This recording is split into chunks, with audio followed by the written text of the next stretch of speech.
Kisah Malala Yousafzai, pejuang pendidikan yang mengubah dunia. Malala Yousafzai lahir pada tanggal 12 Juli tahun 1997 di Mingora, sebuah kota di Lembah Swat, Pakistan. Lembah Swat dikenal dengan keindahan alamnya, namun menjadi salah satu tempat paling berbahaya setelah dikuasai kelompok Taliban. Malala adalah anak sulung dari 3 bersaudara dalam keluarga sederhana. Ayahnya, Ziauddin Yousafzai, adalah seorang guru dan pemilik sekolah lokal, sementara ibunya, Turpakay Yousafzai, adalah ibu rumah tangga yang sederhana. Sejak kecil, Ziauddin menjadi inspirasi bagi Malala. Dia percaya bahwa pendidikan adalah hak universal, tanpa memandang jenis kelamin. Ziauddin bahkan menamai sekolahnya Hushal Public School, berharap anak-anak laki-laki maupun perempuan bisa mendapatkan akses belajar. Namun, di Lembah Swat, ide tersebut dianggap melawan budaya konservatif yang masih kuat. Sebelum saya menceritakan kisahnya, saya ingin memberitahukan dulu, apa itu Taliban. Taliban didirikan pada tahun 1994 oleh Mullah Muhammad Omar, seorang ulama Islam yang pernah bertempur melawan Uni Soviet. Nama Taliban berarti pelajar atau siswa dalam bahasa Pashto. Awalnya, Taliban bertujuan untuk mengakhiri perang saudara di Afghanistan dan membangun pemerintahan Islam. Namun, Taliban menganut ideologi Islamis radikal yang ada berdasarkan pada syariah hukum Islam. Mereka ingin membangun negara Islam di Afghanistan dengan sistem pemerintahan teokratis.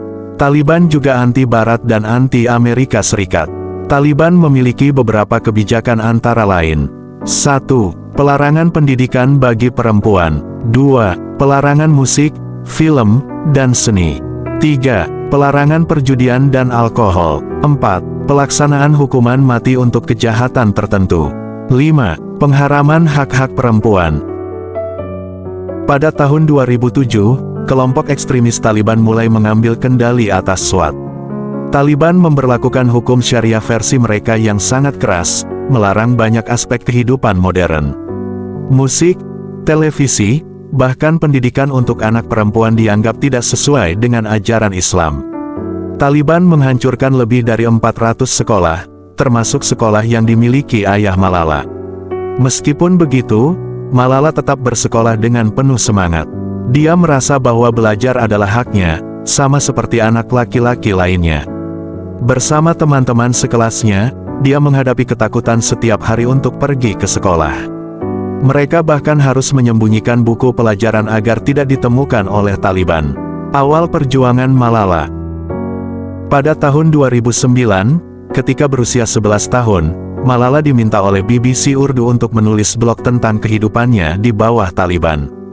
Dia menggunakan nama samaran Gul Makai untuk menjaga identitasnya tetap aman. Dalam blognya, Malala menceritakan ketakutannya terhadap ancaman Taliban, rasa frustrasinya karena akses pendidikan yang terputus, serta perjuangannya untuk tetap belajar. Tulisan-tulisan itu menyentuh hati banyak orang di seluruh dunia.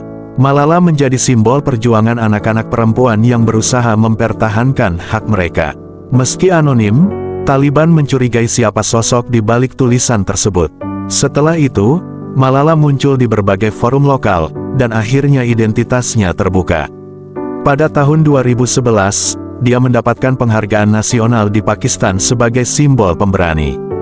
Namun, keberaniannya menarik perhatian Taliban. Ya, Taliban memiliki beberapa kebijakan, yang mana diantaranya ada kebijakan pelarangan pendidikan bagi perempuan. Oleh sebab itulah Taliban sangat membenci Malala hingga terjadi serangan di bus sekolah. Serangan di bus sekolah. Pada tanggal 9 Oktober tahun 2012, ketika Malala berusia 15 tahun, ia sedang dalam perjalanan pulang sekolah bersama teman-temannya. Bus mereka dihentikan oleh seorang pria bersenjata dari kelompok Taliban. Pria itu bertanya, "Siapa di antara kalian yang bernama Malala?" Setelah menemukan Malala, ia menembaknya dari jarak dekat. Peluru menembus sisi kiri kepala Malala, mengenai lehernya, dan bersarang di dekat tulang belakang. Malala segera dibawa ke rumah sakit lokal dengan luka yang sangat serius. Kondisinya kritis, dan ia tidak bisa segera mendapatkan perawatan yang layak karena fasilitas medis di Swat terbatas. Setelah dirawat sementara di Pakistan, Malala diterbangkan ke Birmingham, Inggris, untuk menjalani operasi besar. Di sana, dokter berhasil mengangkat peluru dan merekonstruksi tulang tengkoraknya. Malala harus melalui serangkaian operasi dan rehabilitasi untuk memulihkan fungsi tubuhnya, termasuk belajar kembali berbicara dan menulis. Meskipun proses pemulihan itu sangat sulit, Malala tidak menyerah. Sebaliknya, pengalaman nyaris kehilangan nyawanya membuat semangatnya untuk memperjuangkan pendidikan semakin besar.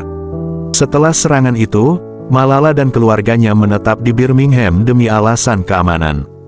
Namun, Malala tidak berhenti berbicara.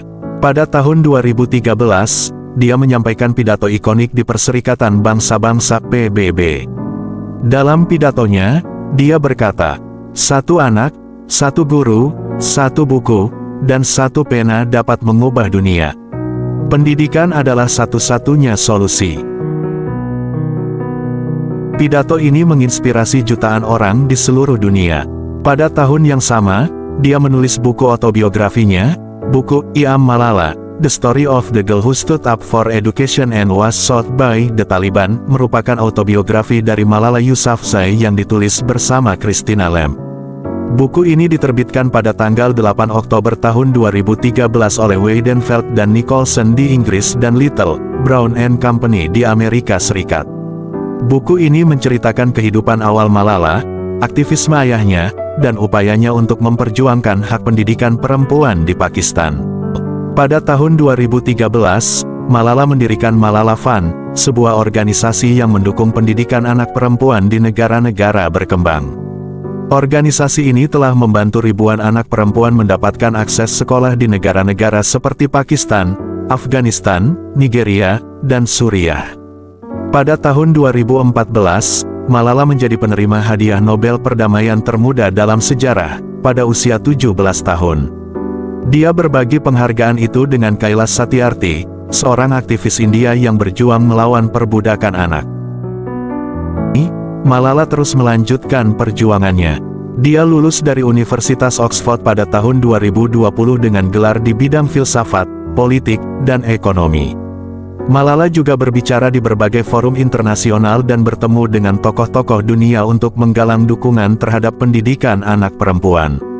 Dari seorang gadis kecil yang menantang kekuatan Taliban, Malala kini menjadi simbol keberanian global. Dia mengajarkan bahwa meskipun berasal dari tempat terpencil dan menghadapi ancaman besar, sebuah suara kecil dapat mengubah dunia. Kisah Malala adalah pengingat bahwa pendidikan bukan hanya hak dasar, tetapi juga alat yang paling ampuh untuk menciptakan perdamaian dan kesetaraan.